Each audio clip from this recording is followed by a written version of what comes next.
సీతమ్మ తల్లి జాడ కనిపెట్టబడడం అన్నది ఒక్క హనుమయే సాధించగలరు. అన్ని కోట్ల వానరములను 4 దిక్కులకి పంపించినప్పటికీ అర్ధసాధకుడైన వాడు, సీతమ్మ జాడ కనిపెట్టగలిగిన వారు హనుమ ఒక్కరే అని సుగ్రీవుడి యొక్క నమ్మకం.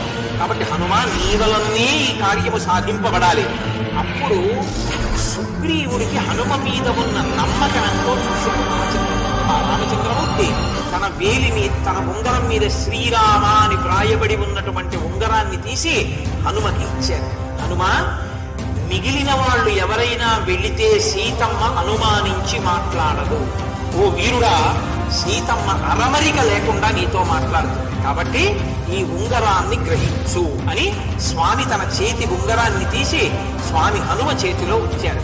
వెంటనే ఆయన ఉంగరాన్ని కళ్ళకద్దుకుని తన శిరస్సులో పెద్దగా పెరిగినటువంటి జుట్టు ముడిలోకి దోపుకుని ఆ ఉంగరాన్ని తల మీద పెట్టుకుని శిరసా రామచంద్రమూర్తికి నమస్కరించారు. తప్ప ఇంత గొప్పవాడిని రాముడు నమ్మాడు, ఆ సుగ్రీవుడు నమ్మాడని అహంకరించలేదు. అంత వినయశీలి హనుమ.